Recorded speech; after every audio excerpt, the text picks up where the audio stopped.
பூஞ்சோலை மாணவர்கள் அனைவருக்கும் வணக்கம். இன்றைக்கி 24 ஜூன் 2025 செவ்வாய்க்கிழமைக்குரிய நியூஸ் பேப்பர் வந்து பார்க்க போகிறோம்.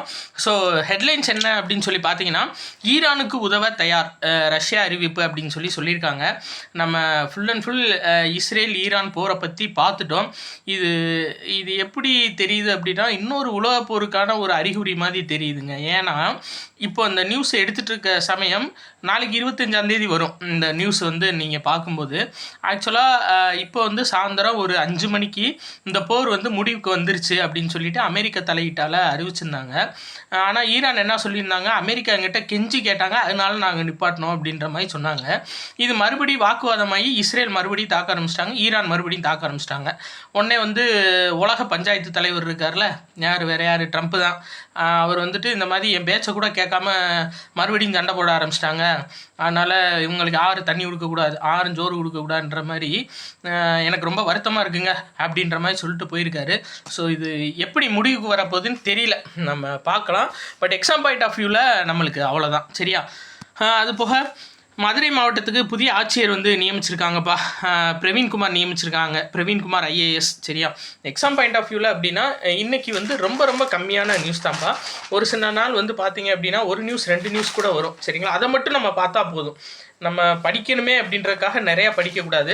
அதே மாதிரி கரண்ட் அஃபேர்ஸ் வந்து ரொம்ப வளவலன்னு பார்க்கக்கூடாது. எது பாயிண்ட்டோ அதை மட்டும் நம்ம பார்த்துக்க வேண்டியதான். இந்த பாருங்கள், ரொம்ப முக்கியமான நியூஸ் என்ன அப்படின்னா, அதாவது ஆங்கிலத்துறையில், சரிங்களா, இங்கிலீஷில் வந்து முனைவர் பட்டம் பெற்றிருக்காங்க. யார் அப்படின்னா திருநங்கை ஜென்சி. சரிங்களா? இவங்க வந்து உதவி பேராசிரியராக நியமனம் செய்யப்பட்டிருக்காங்க லோயாலா கல்லூரியில்.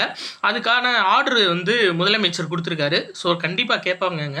என்ன அப்படின்னா, இப்போ ரீசெண்டாக ஆங்கிலத்துறையில் முனைவர் பட்டம் பெற்றவங்க யார் அப்படின்னா திருநங்கை ஜென்சி. சரிங்களா? முனைவர் பட்டம் பெற்ற திருநங்கை யாருன்னு கேட்பாங்க, ஜென்சி. சரிங்களா? அவங்க தான் வந்து பார்த்தீங்கன்னா முனைவர் பட்டம் பெற்று ஆங்கிலத்துறைக்கு உதவி பேராசிரியராக நியமனம் செய்யப்பட்டிருக்காங்க. ரொம்ப முக்கியமான நியூஸ். அதே மாதிரி பள்ளி மாணவர்கள் மூலம் 1 கோடி குடும்பங்களுக்கு சுகாதார விழிப்புணர்வுன்னு சொல்லியிருக்காங்க. என்னன்னா 6th to 12th படிக்கக்கூடிய மாணவர்களை வந்து தேர்ந்தெடுத்துருவாங்கங்க.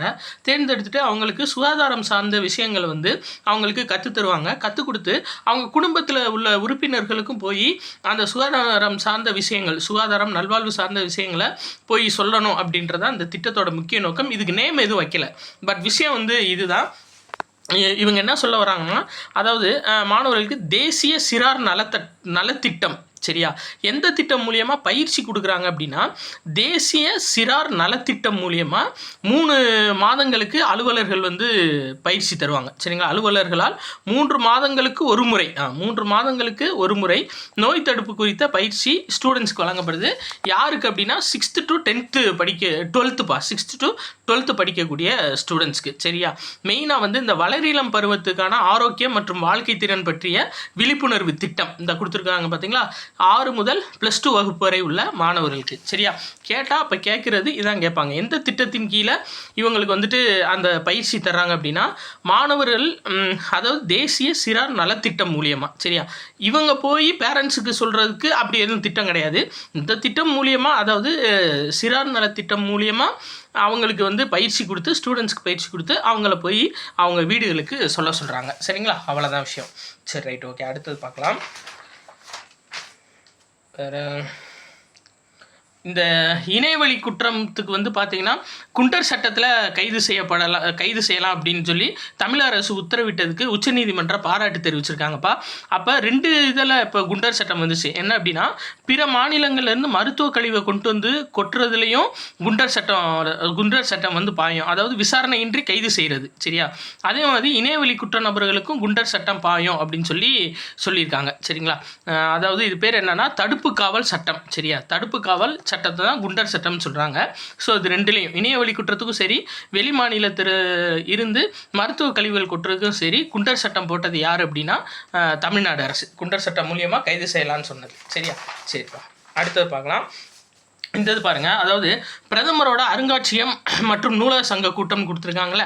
ஆக்சுவலாக பிரதமரோட அருங்காட்சியகம்னு ஒன்று இருக்குப்பா.